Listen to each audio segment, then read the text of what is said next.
Hey everyone, welcome to today's Program Yourself Thin podcast. Today we are talking about starting slow with your weight loss. And I say starting slow as opposed to starting no. That doesn't make sense, but you know what I'm talking about. You don't want to put this off, right? The quicker you can get out of the mindset of all or nothing, either you're doing 100% or 0%, is better, because most of the time you're not going to be doing 100%. And so when you really embrace the idea of all or something, of always doing at least something, and sometimes doing everything perfectly, but always doing something, it's a real game changer. Because one of the most powerful pieces of that philosophy is that when you don't really feel like doing a lot, you have the ability to do something small. And that is really so much, it's so freeing to be able to start things in little ways. Right now, obviously, I think that the benefits of that are obvious, right? If you break things down, you can do little things, you can do them easier, you'll do them more often. Great. So, what's the big barrier to starting slow? You probably already know the answer to this. The biggest barrier to starting slow is your mindset, thinking that starting slow isn't going to do anything. Yeah, great. So I started eating an apple. I drink a little more water. I had a salad. Who cares? Right.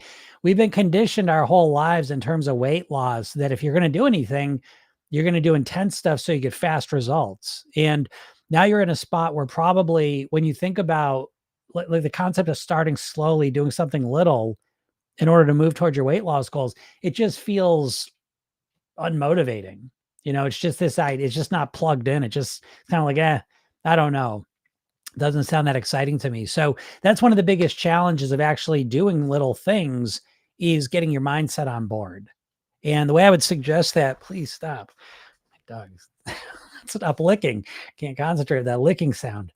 So when you start to shift your mindset and realize that we're really looking for consistency over intensity. And if you can get yourself to consistently do little things, consistently, day in and day out, all the time, what happens is it starts to build up a solid foundation that you can be on, kind of build on top of. And that makes all the difference in the world. So, what are some little things you can do? What are some small things you can do for your weight loss?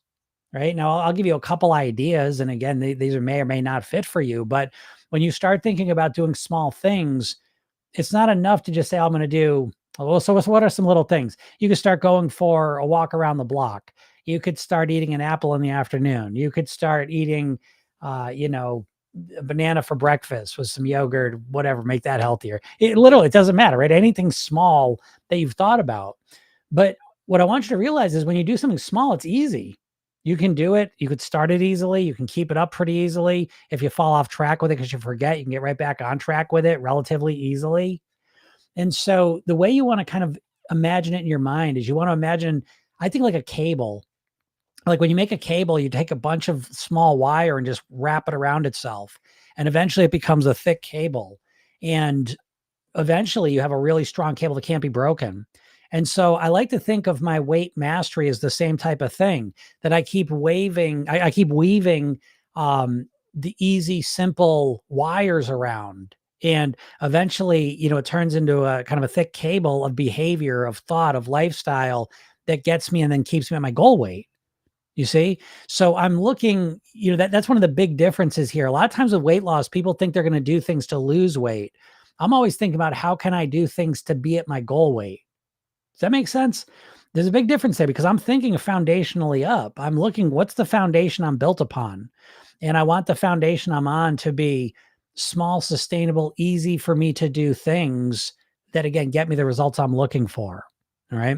And so this is the mindset behind doing small things, because doing small things, yeah, it's easy. It's obvious that that'd be a good thing to do. But what's going to happen again is your brain's going to say, it's not, who cares? It's not going to do anything. You've got to fight against that. That's the biggest thing. So think of something you want to do, right? Let it be something small. Let it be something like going for a walk around the block, right? So your brain says, I'm not going to do anything. That's not going to burn enough calories. You see? So the way that we take small, consistent things and give it more value, because your brain's going to say, no, it's not going to do anything. So what we have to do is we have to kind of fight against that. And the way we fight against that is we say, yeah, just walking alone is not going to burn a bunch of calories and make me lose weight. But if I start walking, it doesn't matter the time, but let's just say if I start walking 7 o'clock at night after dinner, even though I'm not burning a ton of calories, I'm getting outside. I'm relaxing. I'm moving my body. I'm breathing more deeply. It makes me feel better. I feel more grounded, helps me digest after dinner, helps me kind of just ease my mind and let go of the day. You see, makes it's become something that I'm consistently doing that makes me feel proud of myself and happy with what I'm doing. Right. So boost the energy and the motivation and the mindset up.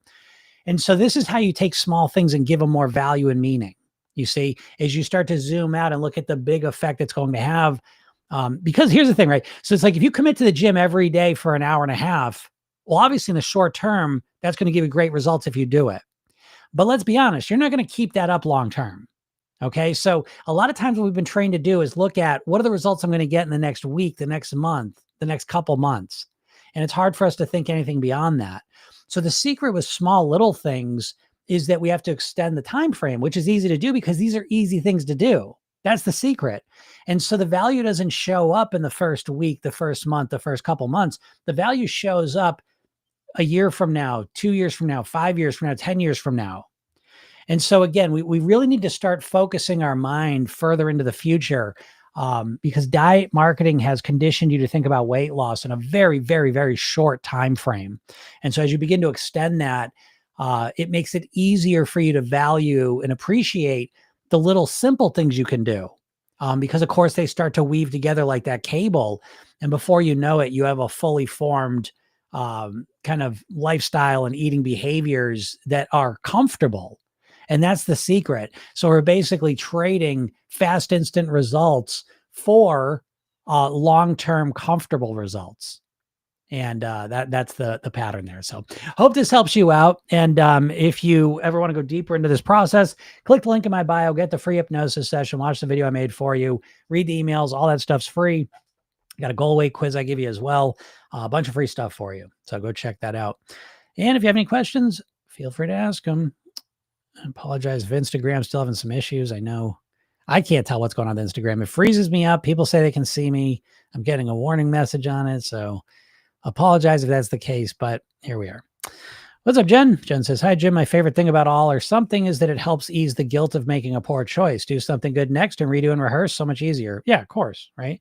So Jen's in the program. So of course she's using the redo rehearsal technique, which is really the core mental programming technique we use in the program to help you program your subconscious mind to turn you into a thin, healthy person. But another piece of that process is the all or something philosophy, because again, program yourself thin really, one of the main parts of it is how do you deal with the mistakes you're going to make? You say, well, that's a negative. I'm not going to make any mistakes. What a negative mindset. Well, no, it's not a negative mindset. It's real life. You're going to make mistakes. Again, dieting has made people absolutely insane. Dieting has turned more intelligent people stupid more than almost anything else on the planet. You know, it just doesn't make any sense that you're going to be struggling with your eating for 25 years, but then because Monday's Monday, next Monday, you're going to just start eating perfectly from that point forward. Like if it was that easy, you would have already done it, you know? So again, I'm not trying to be negative or rude here. What I'm saying is that when it comes to your weight loss, you have to realize that it's like you should approach it like you're approaching learning a new sport or a new skill. So say you signed up, say you want to learn how to play golf, and so you sign up for golf, right? What do you think you're going to do? Watch like a video or two on how to swing and then just go in there and swing it perfectly? Well, of course not, right? Because when it comes to golf, you would have an idea in your mind that, well, yeah, I need to practice, right? I need to work up to it.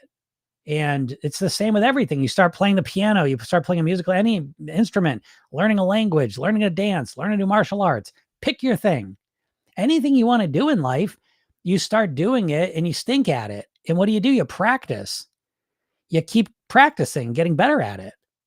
So I really am so confused by this idea when it comes to weight loss, that this is the one thing in the world that you can just start on Monday doing perfectly until you lose the weight. There is just no evidence of that ever working. And it doesn't even make any logical sense. So the sooner you get out of that mindset, I feel like the better, because then you can kind of re-enter the real world where, yeah, you're not really good at, if you're overweight, there's a good chance you're really not good at making good food choices. Maybe you don't know what really to eat. You don't know what works for you. You don't know how to influence your mind. You don't know how to do these things. You need to learn how to do them. Programming yourself thin is unique because day one, you don't start perfect. Day one, you start relaxing, because I don't know you, but I already know you're chronically stressed. So if you don't think, oh, please stop. Stop it. Hold on a second.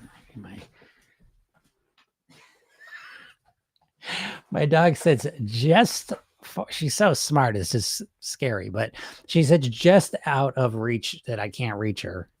And so I'll tell her to stop, and she knows I can't reach her, so she will ignore me. But what she does not know yet is that I have this. So I can reach her, and I'm gonna reach her because that noise is making me crazy. But anyways, yeah, when you approach your weight loss with a more strategic mindset, and you start approaching it with a little more patience, what happens is you start with where you're at, and we start slowly and systematically and strategically improving what you're doing in a way that's built for the long term. So anyways, that's what you're going to hear me say over and over in a million different ways, basically. Yeah, Kim says slow and steady wins the race. Absolutely, right? We've been learning that since we were kids, right? Or the rabbit wins, but we all want to get fast results. I get it, and I don't blame you for wanting fast results. And you've knocked yourself out trying to get fast results. It hasn't worked. What I'm saying now is, after 10, 20, 30 years of trying to get fast results and it not working, please use that as evidence that that's not working. And I've been trying to get fast results for 30 years. So what I want to do now is I'm going to do something different. I'm going to start focusing on getting slower, sustainable results. And I think you'll be shocked. One of my favorite quotes is that people overestimate how much weight they can lose in a month and underestimate how much weight they can lose in a year. And I think that's pretty much the diet mindset in a nutshell. What's up, Joy? How's it going? Questions on TikTok. Let's get to them.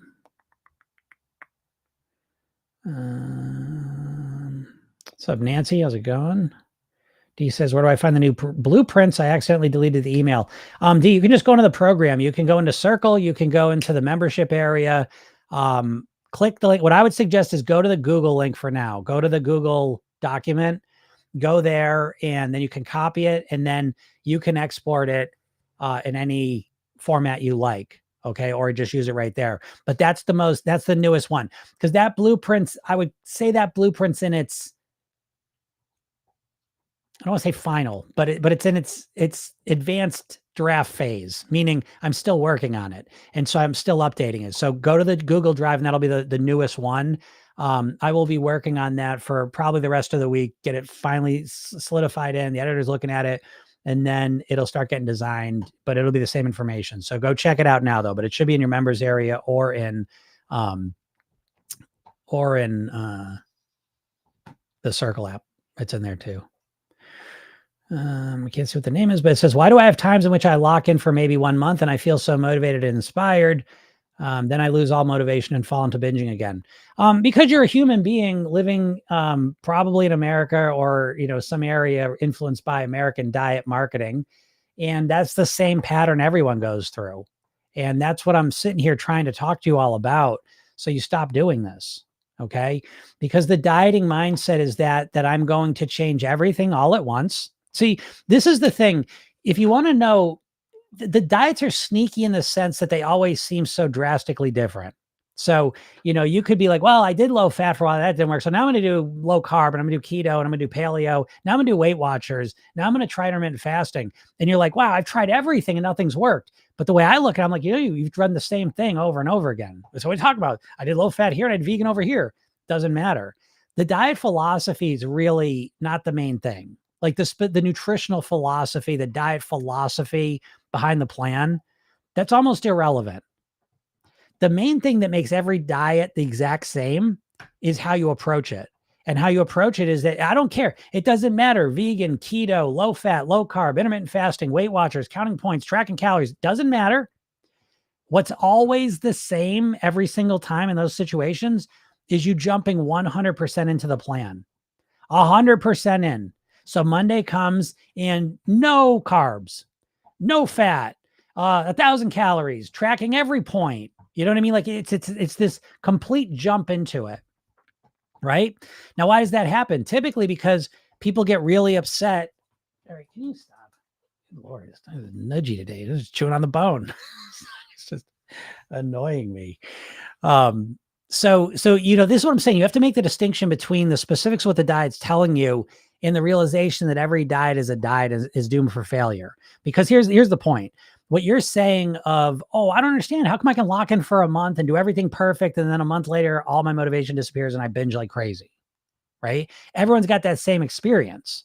So that's what you have to look at, because it doesn't matter if you're doing low fat, low carb, keto, Weight Watchers. It does not matter what plan you come to me with. Mediterranean.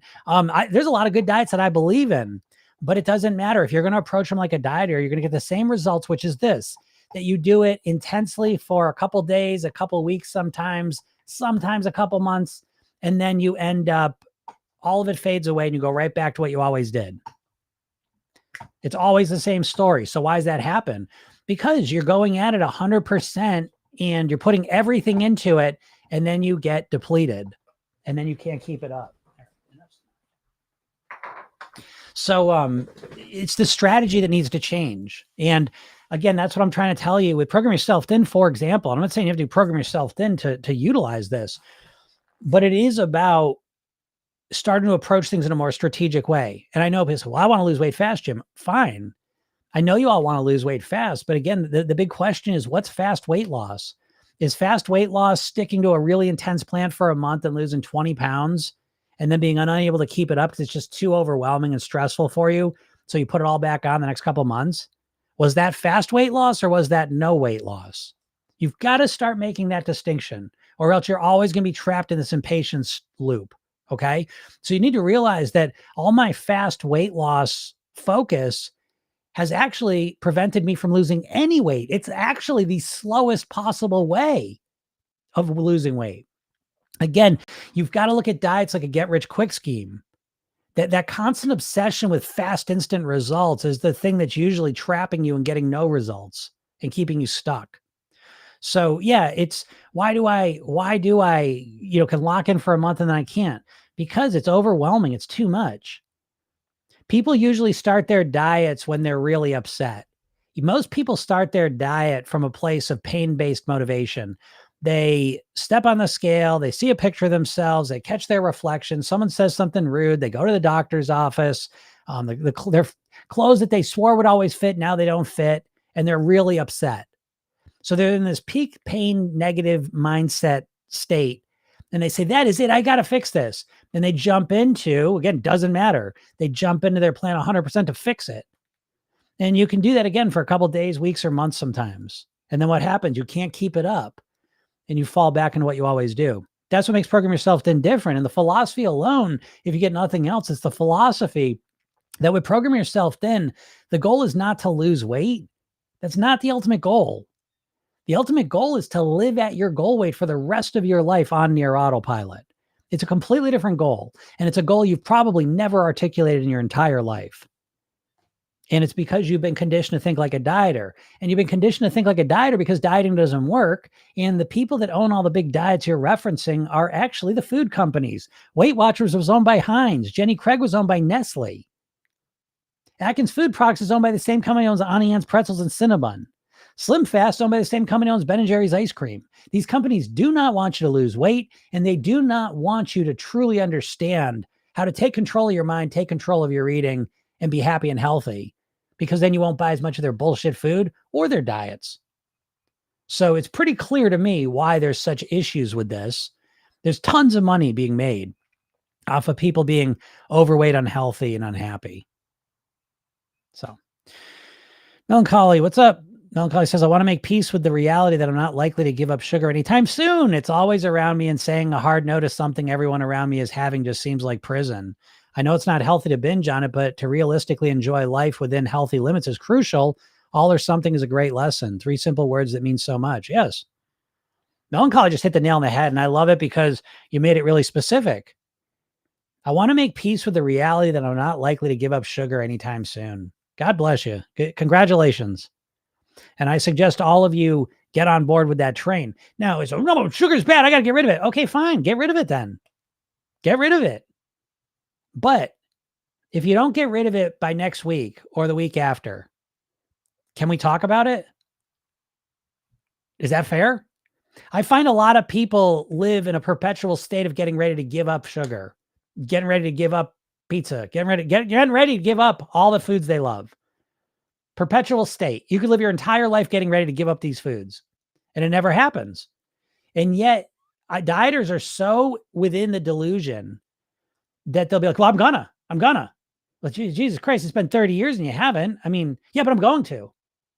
Why would you? What's going to happen? What's going to happen differently on Monday that hasn't happened in the past? Nothing. And so I know it feels like defeat for you all to be like, I want to make peace with having sugar in my life.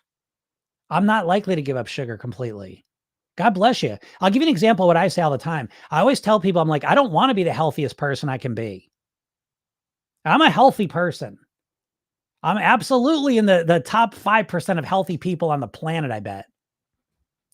And yet here I am telling you, I don't want to be the healthiest person I can be. And neither do you. And I think that's one of the best things you can say to yourself is foundation that you build on. Because I think a lot of people bullshit themselves that they're going to do this. No more sugar, no more carbs, no more fast food, no more junk food. Yeah, bullshit. You know how hard it is to change your eating behaviors? You know, like the thing is, again, it's not your fault. We've all been conditioned to think like dieters, and dieters are overweight people struggling to lose weight. That's what a dieter is. You don't want to be a dieter. You want to be a thin, healthy person. Where are you going to learn how to be a thin, healthy person? Let me ask you that. How about the fucking crazy reality that the weight loss industry is $65 billion a year industry? That doesn't even include Ozempic and all the weight loss medicines. But how about this? Weight loss is one of the number one focuses of people on the planet. Your entire life, you have just been nonstop weight loss marketing stuffed in your brain your entire life. Okay? 65 billion a year book, books all over the place, diets all over the place, podcasts all over the place, apps all over the place. Okay. But let me ask you this. Where can you go? What would you do to learn how to live, how to think and eat like a thin, healthy person?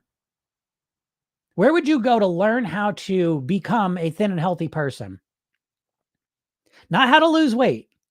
I'm talking about how to live as a thin, healthy person for the rest of your life. Now, the first thing I want you to notice is you've never once articulated that goal. You've never once thought that as the goal. Your goal is, I just want to lose weight. I just want to lose weight. I just want to lose weight. I just want to lose weight. Right? You've never thought my real goal actually isn't to lose weight. I've lost weight before and then I put it back on. That's not what I want to do. I want to live at my goal weight. And not only do I want to live at my goal weight, I don't live there comfortably. I want to feel like it's almost like just automatic. You've never set that as a goal. And on top of that, even though I articulate the goal for you now, you have no clue in your mind of how you're going to make that happen. Thanks, Sweet Quest. You have no idea you're going to make that happen. This is what I'm trying to say. You're living in a bullshit reality that has been literally put there by the diet industry. You've been infected with a diet mind virus. I don't know how else to put it. Which gets me to the core point. I'm not saying this to make you feel bad. I'm saying it to help you realize the answer is not a new diet. I promise you. Diet has an estimated 95 to 98% failure rate. People that lose weight on a diet, 95 to 98% of the time put the weight back on. Has that not been your experience? Is not the experience of all the people you see around you? Okay. So no one talks about how to actually live at your goal weight. So the reason you're struggling more than anything else is because you've never learned how to think like a thin, healthy person. Never. You've never learned that. You've learned how to think like a dieter. You've learned how to approach your weight like a dieter. And dieting is a temporary mindset. It's something you're going to do until you lose the weight. So, just Jade said, you're cracking me up about your dog today. She seems like a sweetie and smart. She is a sweetie and she is too smart. She's the smartest dog I've ever had. And it is a nonstop challenge. But I keep getting smarter too. That is, I know it's a little bit cliche, but I will say it's true that getting older, I do feel like I'm getting not so much smarter, wiser. I really do. I really do. Now, I've had dogs my entire life. This dog has actually forced me to finally do this. Little treats. Well, look who it is looking at me now. So I give her little treats randomly. You know about spontaneous reinforcement? Little Pavlovian.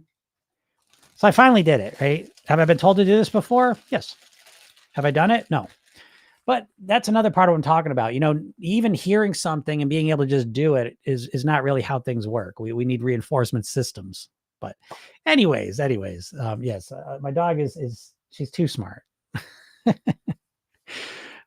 Just says, I feel like allowing yourself to eat whatever you want within a structure is what makes this a long-term thing we can live with versus just say no. You've got this melancholy. Yes, agreed. In that, yeah, just say no, right? We talk about that a lot of times that dieting is basically the food version of just say no. Remember back in the 80s with drugs? I think Nancy Reagan was the big one. She says, just say no. Just say no. Just say no. Oh, you got a drug addiction? Just say no. Just say no to it. Oh, yeah. But notice, right? There's no just say no centers for drug rehabilitation, right? It doesn't work. It doesn't work because it doesn't deal with the core problems, right? And just like diets don't work because they don't deal with the core problems. It's just to just say no, right? They're just different versions of saying no to different things. So obviously low fat, we're going to say no to fat. No sugar, we're going to say no to sugar. Low carb, we're going to say no to carbs. Intermittent fasting, we're going to say no to food for 16 hours, you know? So it's all some version of just say no, which is what that means, by the way. Just say no is just a willpower focused approach. So your whole diet is built around willpower, your ability to say no, no, no, no, which is another way to say it's your ability to say, how long can I fight against myself? I want the cookies. No. I want the ice cream. No. I want this. No, no, no, no, no, no, no, no, no. Forget it. Fuck you. I'm out. I'm doing it. And that's your experience in a nutshell. Every single time you've dieted, it's always that no, no, no, no, no, no. And you start building the pressure. I almost think it metaphorically. I don't know if you ever been in like in the water and you have like a ball and you try and hold it underwater, right? And so it's like, you know, if you hold a little bit underwater, you can do it for a while, but the deeper you push it, the more pressure it pushes up at you with, right? And it really just becomes a matter of time till eventually the ball finds a way up. You just get distracted, tired, whatever, and it comes up. And I think of dieting very much like that. It's really an endurance test for how long can I restrict myself? How long can I fight against myself? And there's always a time limit to it because it's not a normal, natural way of functioning. You see, right now, if you're overweight, it's because you have an overweight mindset. When you're not thinking about your weight, when you're just living your life, the way you live, the way you think, the way you eat makes you overweight. You've been programmed to be overweight, and that's what you do automatically, naturally. Now, sometimes you go to diet mode. Diet mode is not a mindset in and of itself. It's an anti-mindset, meaning you go into diet mode. It's not its own mindset. It's just a no mindset, an anti-mindset. So you say, well, I want pizza. No. I want cookies. No. I want this. No, no, no, no, no, no, no, no, no. And so the problem exists. Two things. One is that most people can't know themselves long enough to get to their goal weight. But even if you do know yourself down to the goal weight, the same problem exists. You can't keep dieting and you still got an overweight mindset. So what do? Well, I can't keep dieting. Boop, right back to overweight. That's obviously a simplistic explanation, but it's a better explanation than anything you got. No one's put any good explanation for why people, because of fucking, oh my God. If I hear leptin signaling, ghrelin signaling, no. Oh, because the Biggest Loser study, body weight set point, it brings you right back up. Okay. Well, then what about all the people that lost weight and kept it off for the rest of their lives? How did they do it? How'd they deal with all that? Well, I've studied them my whole life, and I will tell you that they have a much more complex, comprehensive change that they've accomplished. It's not just their eating. I've talked to hundreds of people that have lost weight and kept it off for at least 2 years. There's always, every single one of them has had a mindset shift. Every one of them has had a lifestyle shift, and every one of them has changed their eating and their consumption patterns. You never learn that stuff, though. And so you're given this bullshit, oh, weight set point. You can't lose it. You can't keep the weight off. Huh? I dropped 50 pounds 30 years ago. One blip 13 years ago, I put 25 pounds on. Other than that, same weight. Now, I wasn't obese, so everyone's got their different challenges. But I'm telling you, the main reason that people struggle to keep the weight off is they never shift their mindset. They never create the mindset of a thin, healthy person. And there's a good chance that you listening to this now, fighting against your weight for decades, have no clue of how to create a thin, healthy mindset and no real desire because you don't think about it. When in reality, it's the most important piece of the puzzle. So, yeah, allowing yourself to eat whatever you want is crucial. And program yourself. Then again, we have clean and pleasure foods and days. And it makes, now again, notice I'm saying, oh, you can't just eat whatever you want. No, I didn't say you can eat whatever you want anytime you want, but you can eat what you want moderately and weigh what you want. Yes, you can. So I think that's the much better strategy. There's not a single food I've given up to weigh what I want. Now I'm a vegetarian, but those were different reasons I chose that. But there's not a single food I can't have. Not a single one. Do I moderate it? Absolutely. I absolutely moderate my sugar intake. I absolutely moderate my refined carb intake. I absolutely refine my calorie intake. But I have all the foods that I want to eat. I do it strategically though. And that's the difference. So I don't feel deprived. I don't feel stressed. I don't feel this is miserable. I love the way that I eat and it's very strategic. So even for today, I'm in a clean day. So I'll eat very clean. What's that mean? That means I eat very whole foods, not much flour, not much sugar, not much refined carbs, if any. I eat very clean on these days. And when the weekend comes, I will have days where I can eat what I want to eat. Does that mean I just go get a whole cake? No, of course not. It's still moderated, but it's very comfortable for me. And I think that measuring your comfort with what you're doing is one of the missing pieces of most people's weight loss plan because they don't take that into account at all because you're built around this bullshit, no pain, no gain idea, that you need to have pain in order to get results. That is not true. And if anything, I think it's counter true. It's the opposite of true. Should be it's false. So anyways, what's up, Goo? Ricky says, are the blueprints accessible to view? Yes. The blueprints are up and they are awesome. I got to tell you, I know I'll take a second. I only talk about this for a second, but in Program Yourself, then there's 3 components. There's the kind of the Program Yourself then method with the redo rehearsal technique, which shows you how to program your mind, real simple technique you use. There's the goal weight blueprints, which is literally your roadmap to get to your goal weight and stay there for the rest of your life, customized around you. Important. And it goes through your mindset, lifestyle, and eating blueprints. It's awesome. And then there's the hypnosis, right? So it's an 8-week program where you get hypnosis, 5-minute session every morning, always a different one. And you listen to a 10-minute one at night. And that helps imprint a new mindset into your mind. But they're all 3 are really important. But, the goal weight blueprints, I've had them for a while, but the new ones are awesome. They're so good. And I've been going through them so much. I'm kind of ready to be done with them too. I'm ready to teach them, but I am excited to move on to the next thing I'm working on. But they're awesome, and it's really my life's work. It's so exciting.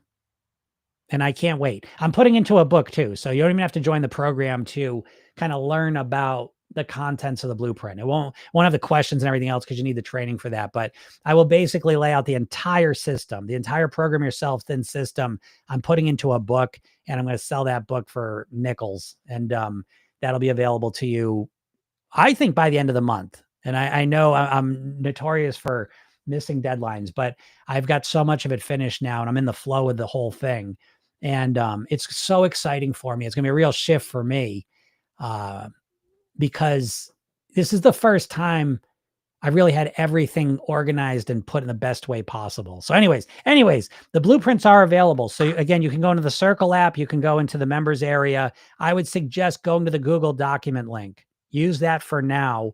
And if you go there, you always get the most updated one because I'm still tweaking it a bit. And then if you want to, you can export out of there and you can export whatever format you like.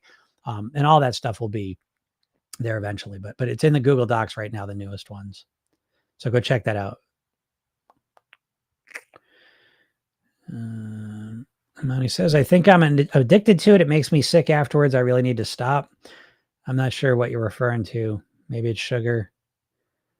So I'm not sure what you're addicted to, but yeah, sometimes, again, that's part of the process too for us is we pay attention, so the more you start to pay attention to the consequences of the food you're eating and what you're doing, that becomes a very powerful piece of the reprogramming.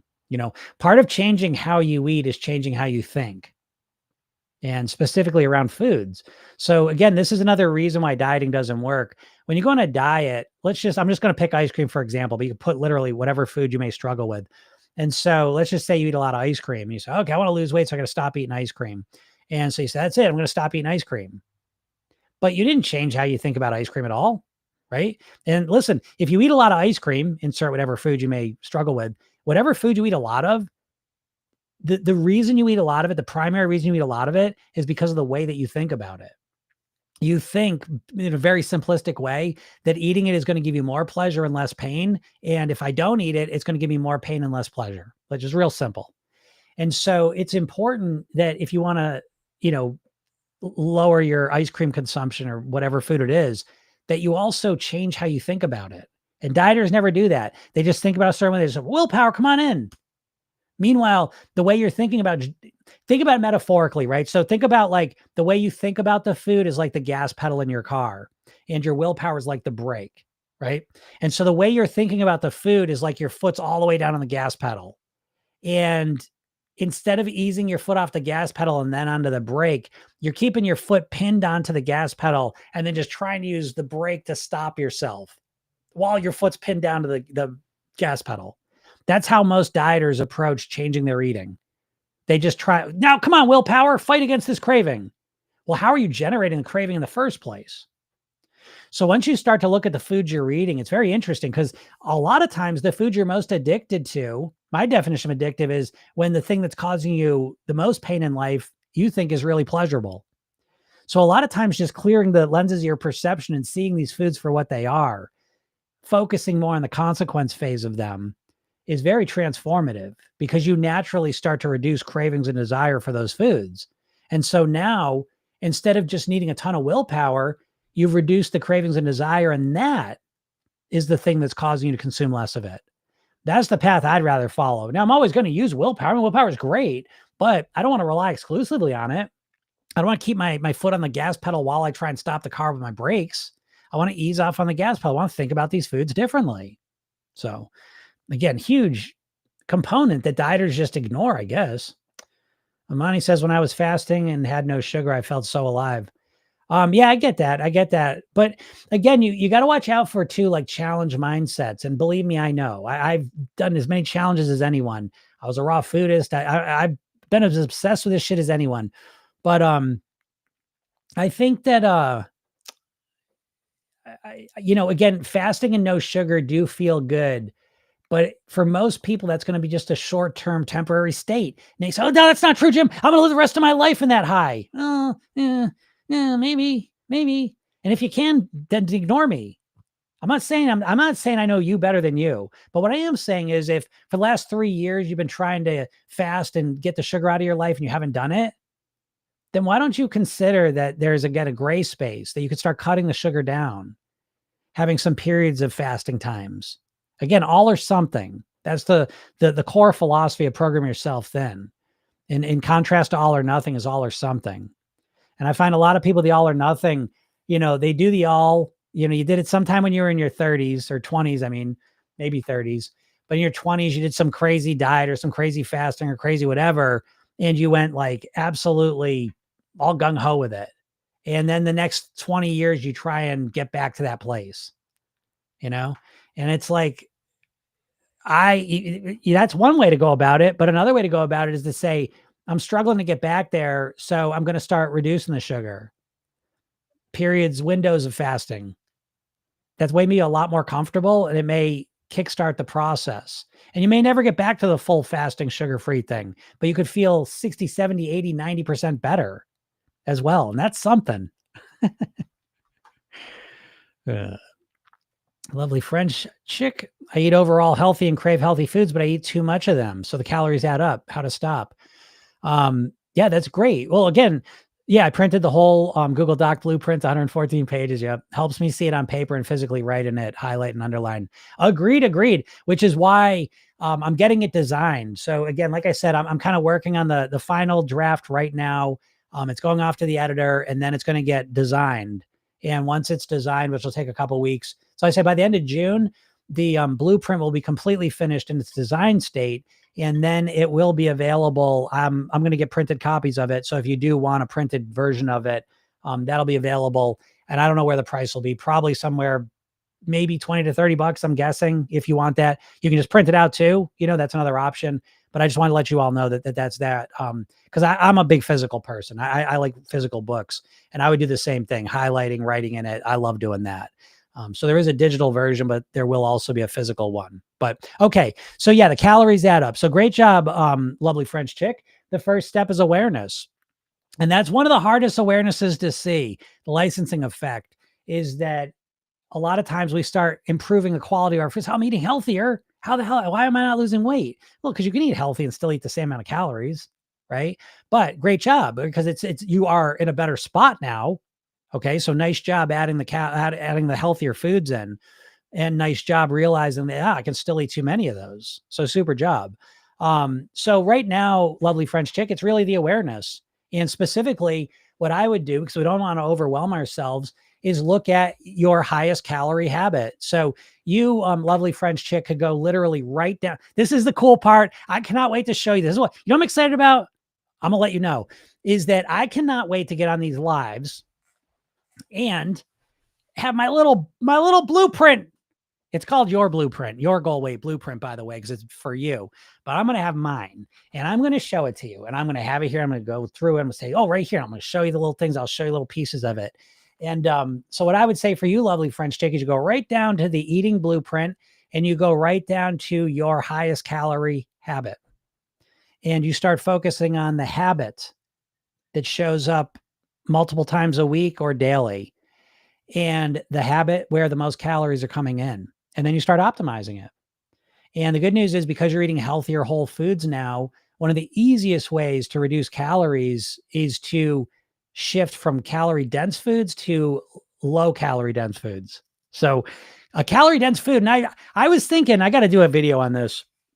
That's what I'm excited about too. I'm finally getting over this book, which I'm glad about. Writing this book's been really fun, gotta say. But I did shift my schedule. So I stopped reading in the morning so I could work on the blueprints in the book for a number of months now. And I really am missing reading. But anyways, I don't know why I got sidetracked there, but calorie density is really something you all have to understand if you want to get control over your weight. And calorie density is basically the amount of calories in a certain volume of food. Okay. So you get a cookie that's this big and it might have 200 calories in it. And you have an apple that's this big and it might have 75 calories in it. Okay. So the cookie's a lot more calorie dense. There's a lot more calories in a little package.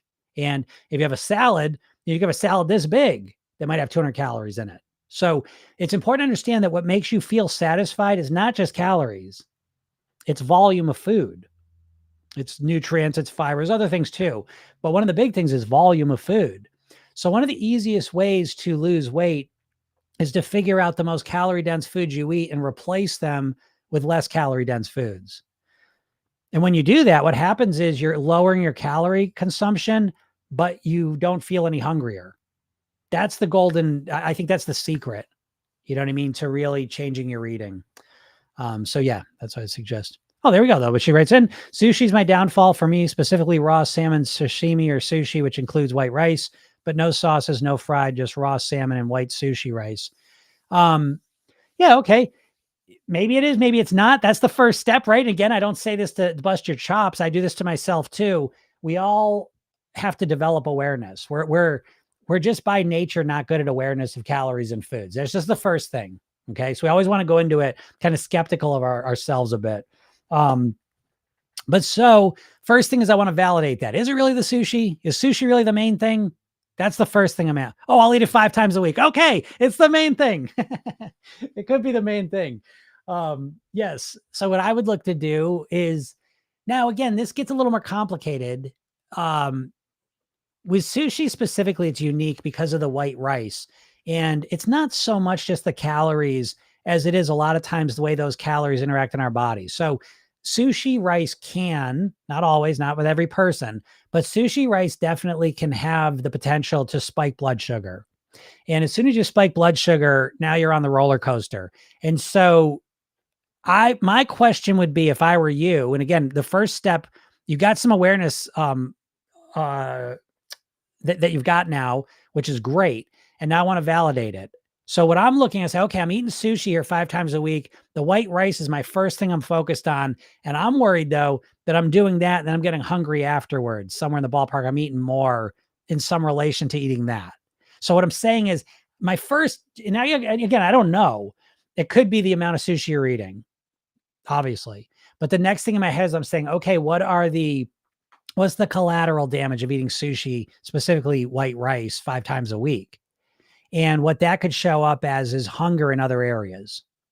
So, yeah, and it's so expensive. Yeah, that's a lot of money on sushi for sure. And that's a lot of sushi. Again, y'all do what you want to do, but I love sushi and I like fish. But I've definitely limited over the years.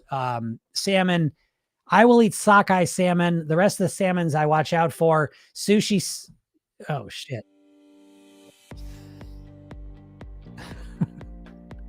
What the hell? I gotta start playing with this more. What is this? If you guys are on, I don't even know. If you're on, if you're not on TikTok watching me, you're seeing some weirdness now. It's so funny. I don't even know what that is. Anyways, um, there's a scrolling banner now. Anyways, I'm just gonna let that go. The sushi thing. Back to the sushi. Yeah, I would be careful. Like again, you want sushi place. I wouldn't want to eat farm salmon. Let me just spit it out. I would not want to eat farm salmon 5 times a week. I don't think I'd want to eat most fishes 5 times a week. Smaller fish are typically better. Larger fish tend to accumulate, mercuries and other heavy metals and plastics and shit like that. Don't want to get all weird on you. But anyways, because I'm pretty petite, my calorie intake to lose weight is pretty small, 12 to 1500 calories. So there's only so much food I can eat. Yeah. Okay. So again, great job. So I love this because this is why I love working with my people in the program, because we can talk about things in a much more specific way. And that's the point I try to make. You dieters, again, I'm not picking on you. Understand this, please. I care for you so much. I'm here for free every day to help you. Okay. That being said, I got to point out the issues with a diet mindset. And one of the big ones is that you've got very little skill. Like knowing what you should eat on a theoretical level is not skill to master your weight. And so when I talk to someone in the program, it's so much easier because we get right down to the specifics. So yeah, if you're petite, you're shooting 12 to 1500 calories, then now the white rice does add up, right? 5 times a week. And it's not just the white rice and the salmon, it's the impact it has. Now, the impact could be that it's more calorie dense than other foods. So here's what I would suggest. If I were you, I would make maybe sushi type salads, maybe again, I know I just said not to eat a lot of fish, but maybe eat a lot of fish anyway. So regardless, but here's how my brain would go. Maybe 2-3 times a week, I would have salmon on a salad and I would basically replace the rice for lettuce. I'm just getting it as an option. I'm not saying you want to do that, but I'm saying as an option because what I'm looking to do is I'm looking to reduce the calorie density of the food. And if you get into, if you're petite, it is a harder game. You know that, folks. So if you're a shorter person, it is harder because there's less calories that can come in. So it is. So you have to become more refined. So, again, I would look at that and I would start to estimate it. That's probably what I would do. You sound like a person who probably tracks things pretty well, but I would get a ballpark calorie estimate of what that is. It'll probably be higher than you think because you never know. Sushi, white rice can be treated in different ways too. To the point is sometimes people put sugar in it. It's just sugar water. So, just dive into it. Now let me know what you find. Brenda says she hates fish. I like fish. I just eat less of it. It's not because I don't like it. I like it, but yeah, that's another point. I mean, you got to eat what you like. You know what I mean? Everyone's different, so important to figure out what works for you. Nice. Oh, that makes me happy. Someone said this is healing something in me. That is literally my point. That is literally why I'm here every day. It is my mission in life to help you all as much as I possibly can. I see Instagram X. What's up, X? Hello, Jim. I really enjoy eating foods I love every day: veggies and tofu, sourdough bread with peanut butter and a brownie and chocolate. Still don't gain weight, and I can go a bit below the weight I stuck at a long time. Thank you so much, Jim. Oh, you're welcome.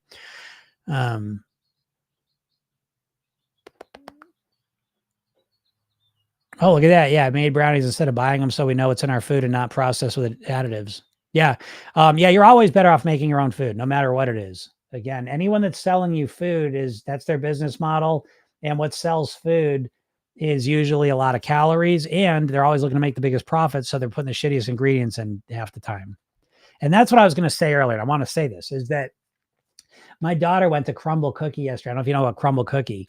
And she was telling me a cookie. Now it's a big cookie. Okay. It's that big. And it's like that thick too. But the cookie has 900 calories in it. And I was like, holy shit, is that the densest food? Is that the most calorie dense food that exists? It's got to be close. And I wanted to research it because I was like, I don't even know. Because then I was like, whoa, shit, if you took a stick of butter or two sticks of butter and made it into the same shape and ate that, how many calories would that be? So I don't know, like, I'm fascinated by calorie densities because you should be too. They'll blow your mind. What you assume calories are in food, if you haven't studied calories at all, it's almost guaranteed you are going to be wildly off. So, anyways, the calorie density of a crumble cookie is really crazy. It's one of the most ridiculous things I've ever seen. So, yeah, you're always better off making your own cookies, even. L says, what do you think of people tracking macros? Just a question. People who work out and teach, and track macros. I think it's fine enough. And I mean, first off, I come back to the golden rule of programming yourself thin, which is that there's no right or wrong. There's only what works for you. And so that's one of my big issues with diets. It's basically you just trying to follow it. You don't take into account your own likes, dislikes, lifestyle, genetics, situation, whatever. You just, I'm going to do this now. Well, now I'm going to do this completely. And I just think that's a recipe for failure. So that's my first step. So some people love tracking and it motivates them and fills them up with excitement and knowledge and all this other great stuff. Most people do not, though. And so, if you love tracking and it works for you, track. If you track and it's tedious and you hate doing it, then do not build your weight mastery and your goal weight around tracking. So I think tracking is good, at least for a little while, because it kind of makes you aware of what you're doing and how accurate or inaccurate you are. But I think the idea of tracking long-term does not have good success numbers with it. So that's my general thing. So, if you want to, if you're working out a lot and you want to like get really refined results, then go ahead and track, but realize that for most people, tracking long-term is not going to last. So it's probably an unsatisfying answer, but because I recognize just say no is BS even then. Yes, it was. Good. So I'm giving you a lot of motivation. Good. That's my point. Again, my mission in life is to help as many people as possible live at their goal weight, which is why I am here every day. Ricky says, hey, I have a question. Feel free to ask it. I will answer it if you ask it quickly. Don says, it's shocking how many calories are in sushi. I do sashimi just to avoid the hunger in 2 hours. Yeah, exactly. And that's what I was saying. So I'm glad you put it more succinctly. But that's what I'm saying to you, lovely French, is not just the calories in it. Pay attention to that for sure. But also notice the after effect. Are you hungry quick? I mean, it's kind of I guess it's kind of a joke, but I find it to be very true. Like if I eat kind of traditional, like Chinese food, I'll eat a ton of it and I'm hungry quick, and so you got to watch out for foods like that. It's not that you can never eat them, but you got to moderate them. Because I used to be like that all the time. I used to literally eat from sun up till sundown. Not even sun up till sundown, sun up until I went just about as I was go to bed.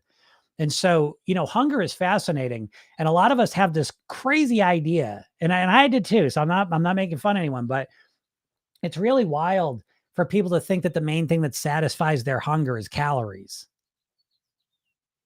That makes no sense.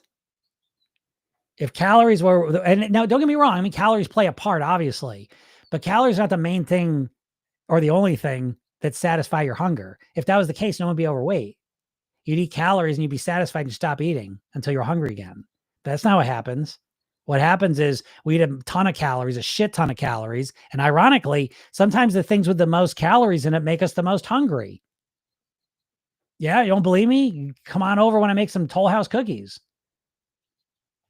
Yeah, go ahead. Each cookie will pop 100, 200 calories in your body. Eat 5 of them. Let me know if you're full. Let me know if you're done eating, or let me know if you want some more 5 minutes later. So this idea that calories are what are satisfying you is bullshit. You gotta let go of that. And again, you're conditioned to think that, but it's not true. So again, when you have the sushi, don't just notice the calories you're eating, pay attention to that, but then also notice the after effect that it may have on you. So yeah, he says, I love sushi, but I have it rarely because I know I'm going to go overboard. So I'll go overboard seldom. Yeah, I'm the same way. Oh, yeah, and the sodium. Yeah, absolutely. And I'm the same way. And I've talked about my sushi thing as well. But I like sushi. I eat it, again, I do it very strategically, but I cut the rolls down. So when I go get sushi, I always get the same amount, and I turn that down a little bit, you know. Lovely French Chick says, how do we know when to stop eating? If food is in front of me, I want to eat it. If it's not, I'll forget to eat. I should have 500 sushi pieces in front of me and stop after 10, not 500. Yeah, well, I mean, again, that's a great question. How do we know when to stop eating? Right now, I can't give you a simple answer because it's a process of figuring that out, and it's dependent on other things. And I know that's unsatisfying, but it's just, there is no simple answer. So I will say this. Like, for example, I've told my sushi story before, but I used to go every time I got sushi, I got 5 rolls. And every time we'd finish, I said, I feel like shit. I'm so stuffed. I don't want to do this anymore. And it took me a long time, like months and months, to whittle that down. So just so you all know, changing your behaviors is harder than you think it is. But anyways, so eventually I got it. So I get 4 rolls when I go out. So what I'm saying is that the first step is getting a sense of how much you typically eat. Then getting a sense of where you want to weigh, right? So how you typically eat is going to give you the weight you're at now. And then let's say you want to weigh 20% less. So I like to start out, well, what if I cut 20% of my calories out? So I start looking at, okay, when I go out and get sushi, I want to eat 20% less. 20% less. I just use it as a rule of thumb. It's not an exact equation, but I think it's a better way to think about it. And then let's just say, for example, when I go out for sushi, I go out with a big group of people and they put 500 pieces in front of me. I only want to eat 10 of them. Well, now I work on programming myself to eat 10 of them and make that feel normal and comfortable. And that's going to take a little while to install. But if you eat sushi 5 times a week, it's a really powerful thing. So again, like, it's interesting. Again, Lovely French Chick, if we got into more detail, like, in my mind, I imagine you getting like a set amount of sushi. But if you get a bunch of sushi, there's 2 questions here, right? There's how much we order and how much we eat. So the easiest way to resolve this is just order the perfect amount. So for the sushi, I never went into it and said, oh, I'm going to order 5 rolls, but I'm only going to eat 4 of them.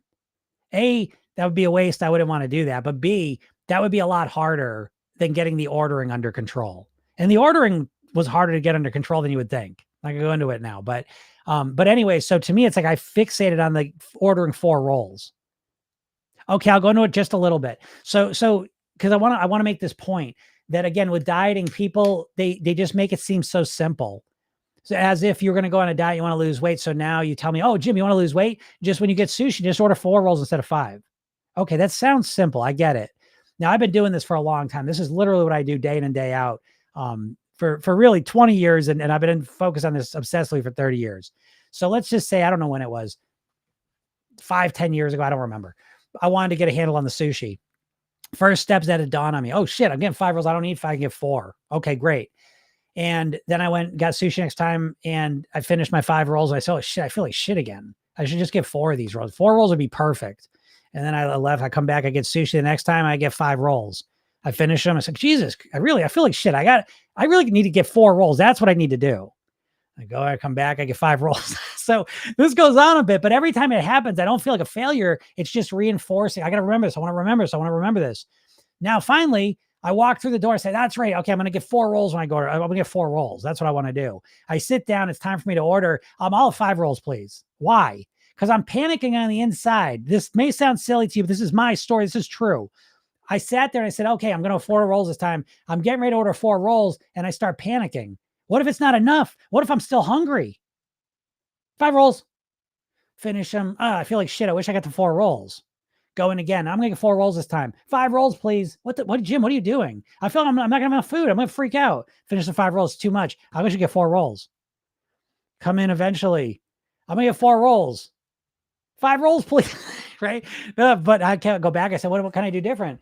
I said, well, I think I'm going to be hungry. Hey, Jim, what if you just order 4 rolls? And if you want more, you can get another one. Oh, yeah, I could do that.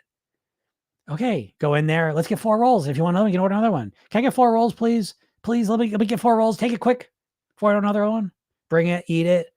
I'm not hungry. This is perfect. Holy shit. Next time I go in, let's get 4 rolls. You want another one? You can get another one. Remember last time you had 4, you felt fine. You were totally stuffed.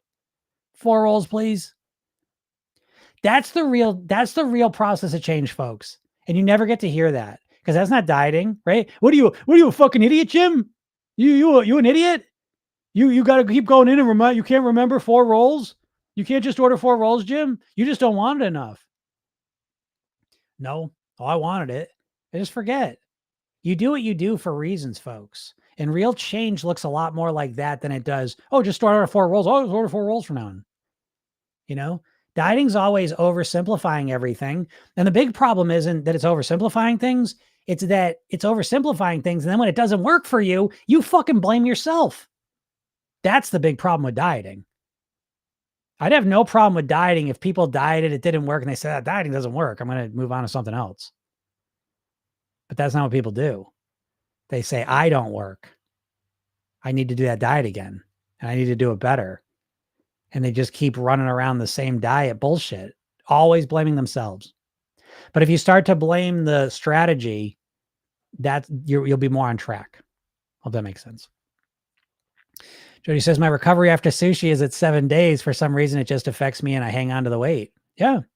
But I'm now aware of that. Yeah. Again, Jody's a superstar. She's a literal master of her weight. Yeah, that's what I mean. Like different foods it's just not as easy as they make it sound. Like nothing, it's not just calories. I mean, calories is one data point of food, but then there's our personal data points. Different foods affect us differently for different reasons. We all got different genetics. It really, I don't want to get into the weeds on this, but it's like, it is very complex how foods interact with us. And everyone's different because everyone's got different genetics. I always use the example of lactose intolerance as an example. Do you understand that virtually no one in Africa can drink milk because they're all lactose intolerant? Do you virtually all Asian people are lactose intolerant? So they look the same. We're all humans, but some people can drink milk. Some people can't. Some bodies produce the enzyme to digest it. Some don't. That's just one example. And so, we're living in the dark ages when it comes to how food interacts in our body. We will progress as we start to get a genetic understanding of our bodies, a much more refined understanding. And by the way, for you keto people, I know they love talking about the Inuit Eskimos and how they're in ketosis all the time. No, they're not. No, they're not. They eat no carbs, but they don't even go into ketosis because they have a genetic mutation that prevents that. So we all have ancestors that give us their genetics. And whether your ancestry comes from Africa or Asia or northern, Nordic countries or South America, wherever you come from, it's going to affect what foods and how they impact you now. And so that's why I say I can't just tell you what to do. You've got to figure your own thing out because you're unique. You can't eat what I'm eating, most likely. A, you probably won't like it. B, you may not respond the same way with it. So I see no shortcut to this. That's why I hate dieting with a passion. This idea, the whole world should be fucking keto. Really? That simple? That's it. And I always say this, it's like the idea that I'm going to tell you how to eat and you're just going to do it is so uniquely anti-human. Would you let me tell you how to dress, what music to listen to, what type of movies to watch? Or would you like to decide for yourself? But you're going to let me tell you how to eat? That is crazy, So again, back to the idea that the goal weight blueprints Or what do you want to eat? Yes, there's obvious guidelines, but at the end of the day, it depends on what you want to eat. And you've got to take the time to just figure that out. What works best for you. So, anyways.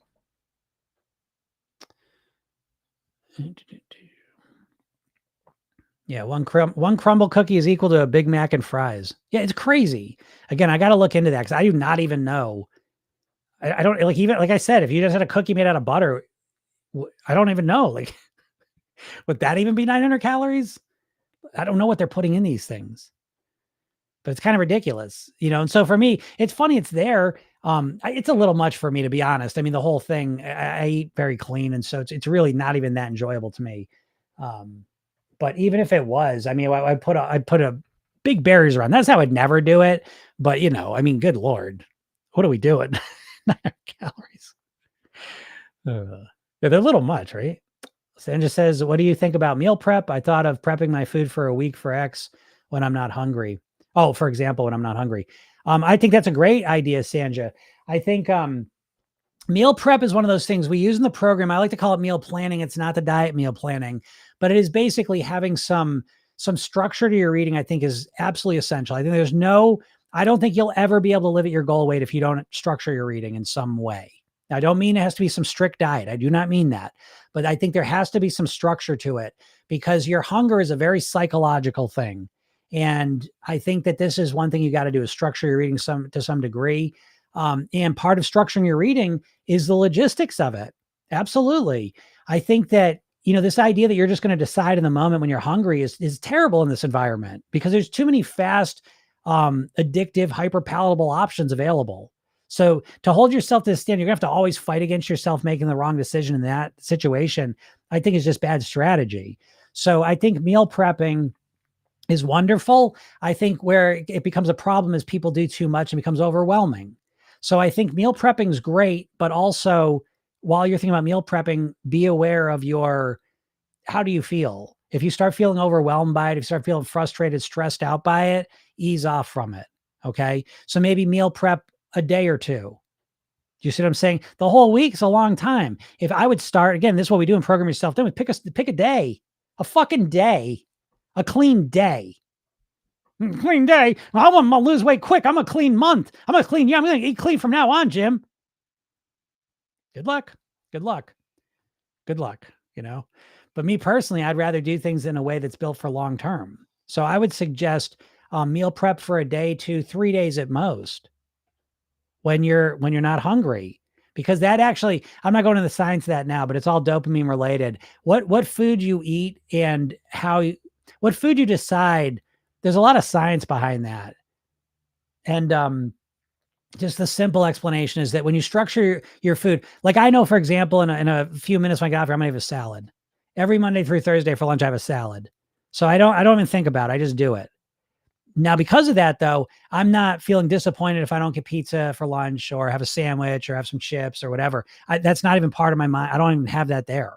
I'm going to have a salad and I'm going to go eat that salad and I'm going to feel fine. I'm not going to feel great. Like I'm not going to feel like if all of a sudden I walk inside and there's like fresh made pizza, like I'm not going to have that spike of excitement, but I'm also not going to have the drop of expecting pizza. And then, oh no, you got to have a salad. You're on a diet. I'm not going to have that drop either. So I'm right in the middle. And that's what structure gives you. In addition, it just makes you better prepared. Getting food prepared and ready for when you want to eat it is a whole piece of the puzzle. So again, that's what I would suggest is absolutely play around with meal prepping, but I would meal prep for 1, 2, or 3 days at most to start. Cheesecake Factory pieces, 1,200 to 1,600 calories. What the hell? How is that possible? Right? I don't, that science I'm fascinated in. I don't even know. But it's like, did they come up with some calorie dense material? Tanya says, I spend a lot of time at home now and eat because I'm bored. Yeah, that's totally common. I mean, pretty much all of if you're overweight, your weight issues come down to emotional eating. That's a generalization that I find to be very true. Because if you only ate to nourish your body, you'd eat, nourish yourself, and then stop eating, you'd be your natural weight. So yes, emotional eating is something you have got to get a handle on. again, in Program Yourself Thin, one of the mindset blueprints is emotions. And so you go through, what emotions you want to feel, how to deal with emotions, the emotional first aid kit, the biggest, oh man, this blueprint is so awesome. And I'll tell you, I'll give you a little secret. I know I've been saying this, but you could still get it for $300. You can still get it if you go and sign up for that hypnosis session, watch the training, get a special offer. It's still there. That is coming down the second I get the new training done. So, you can still get that. You get the new blueprints and everything. That's going up to $500. And like I said, then it's a whole different story. Baconator, 1,300 calories. Holy crap. That is crazy. Yeah, Don says, yeah, that's me, Jersey Mike's a mini sufficient, but I say regular every time. Yeah, it's funny like that. So again, you gotta knowing what to do is only a little bit of the equation. Getting yourself to do it is the harder part. Yeah, Carrie says, you think that's FOMO? I definitely think it's FOMO. I think it's a big part of FOMO. But I think it's also a fear of being hungry that's been wired into us as well. Well, we have it already. We're born with that fear, but it's definitely built upon by the food industry.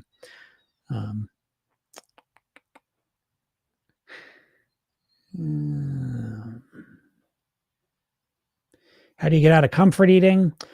That's a great question, Annie B. And I talk a lot about this because, as I just said, I think all weight issues ultimately come down to emotional eating. So obviously, Program Yourself Thin is built around emotional eating. How do you deal with that? But I think you're asking the wrong question, though. To deal with emotional eating, I'll give you the kind of the simple overview. People say, well, my problem is comfort eating, boredom eating, stress eating. I have to stop that, right? So how do I stop comfort eating? How do I stop stress eating? How do I stop, whatever type of eating? That's the wrong question, because that's just dealing with the symptom, right? So if you're comfort eating, it's probably because you're uncomfortable. And so you're using the food to create a state of comfort. If you're stress eating, you're eating to manage your stress, right? So that's just a symptom of what you're trying to do. But the deeper problem is you're feeling stressed and you don't know how to deal with it genuinely. You're feeling bored and you don't know how to deal with it genuinely. You're feeling uncomfortable, and so you don't know how to feel more comfort genuinely. So you turn to food. And of course, we all turn to food because our entire lives we've been conditioned to use food as our main emotional management strategy. Constantly, our entire lives. And so it's very easy now to feel an emotion and turn right to the food. Now, the food's not solving the problem, right? So if you're uncomfortable and you eat, the food doesn't fix the discomfort. It just distracts you from it for a little while. If you're bored and you eat, the eating doesn't fix the boredom. If you're stressed and you eat, the eating doesn't fix the stress. It just distracts you from it for a little while, which feels like it's fixing it, but it's not. And you know this because as soon as you're done eating, you're right back to being bored, right back to being stressed, right back to being uncomfortable. So what we want to do is not stop comfort eating. We want to find better ways to feel comfortable that don't involve food. You see the difference here? It's a different thing. Because the other way, how do I stop comfort eating? Well, great. You want to be an uncomfortable thin person? Well, I picked that. Yeah, you would, but you don't. That's not really what you want. You want to be a bored thin person, a stressed thin person. So we want to go one level deeper and deal with the core problem. And so if you're uncomfortable, the big question becomes, how can I feel more comfortable in my life in ways that don't involve food? Now, all of a sudden you open your mind up to a whole different reality and you go to work on that. So it's not about stopping comfort eating. It's about finding ways to feel more comfortable so that comfort eating fades away because you have other strategies you can rely on. Hope that makes sense.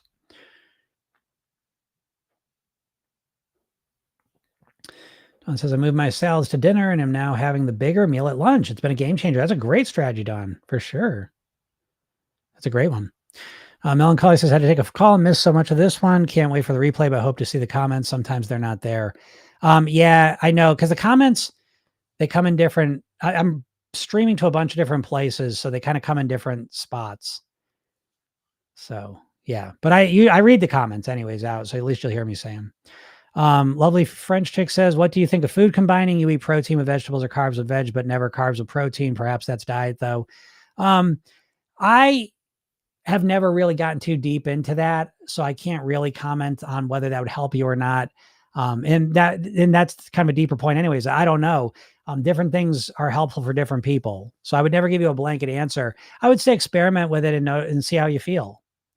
I certainly do food combine. I've been familiar with that for 30 years, the food combining concept. And I've never got into the specific science of what they told me I should combine, but I've been aware of it and I have in my mind paid attention to what combinations make me feel the best. So I would definitely play around with it and see if it helps you, you know? Yeah. Amount of sugar in a crumble cookie is mind blowing. Yes, Jody. The amount of sugar, 66 grams of sugar. That's like 3-4 cans of soda. So yeah. Holy shit. It's crazy. All right, everyone, I'm going to get out of here. If you're not in my world, please click the link in my bio. Go get the hypnosis session I give you. It is free. Go watch the video I made for you. It's free. Go read the emails I send for you. They're free. All these things will help you. So go take a little action, get in there. And let me help you. Cut the shit. Jesus Christ. Like if you really want to deal with your weight, I know you do. You got to get past the apathy that the diet's created in you. This idea that no matter what I do, I can't lose weight. That's not true. You have never given yourself a fair chance because you've never learned. You've never learned how to think, live, and eat like a thin, healthy person. And once those ideas are put in front of you, you're a smart, intelligent person who can then make great, way better decisions naturally and easily. What's up, Baja? So yeah. So anyways, go click the link, go to programyourselfthin.com and get that hypnosis session, or click the link in my bio and get it. Get in my world. Right? It'll help you out. And if it doesn't, just unsubscribe and there you go. And then I'm here every Monday through Friday, usually around noon Eastern, where I do these live. So if you have any questions, please pop on here. Let me help you. I'm happy to do it. And if you want to listen to these, right? So I do these and then I put them up as a podcast. So if you want to listen to the replays, they are on all the podcast platforms and the podcast name is Program Yourself Thin. All right. Taja says, love your tips. I'm always hungry. Yeah, I'm always hungry. I used to call that the endless hunger. And I used to always be hungry all day. I used to literally I ate 6 times a day and I just always ate. I was a hungry caterpillar. And so the important thing to understand is that hunger is not like just some fixed thing. Hunger is very malleable and there's a lot of different components to how hungry you are. And you live in an environment, the food that's put in front of us and promoted to us and the way we're taught to think about food and weight loss contributes greatly to our hunger. And so, yes, you can absolutely reduce your hunger dramatically. Again, I could tell you how to do it if it was simple, but it is a little bit of a process, but it's partly, it's basically it's always the same thing. The goal weight blueprints are built around your mindset, your lifestyle, and your eating. So in order to deal with your hunger, you got to make some shifts in your mindset, your lifestyle, and your eating. And that's how you deal with your hunger in a very genuine way. But yeah, it's not unusual for people to be always hungry. We're living in an environment where people spend billions of dollars to get you to always be hungry. So it feels that way, but it doesn't have to be that way. It's not absolute. Yes, absolutely. Expatriating brunette. Yes. The more you say you're always hungry, the more you will be. That's absolutely true too. No doubt. No doubt. Yep. PYT at 12. Yes, Vicky, I will see you at 12. No. Yeah, 12. Right. Today it's at time. Right. All right. Very good. Have a great day, everyone. And we'll talk soon. Bye.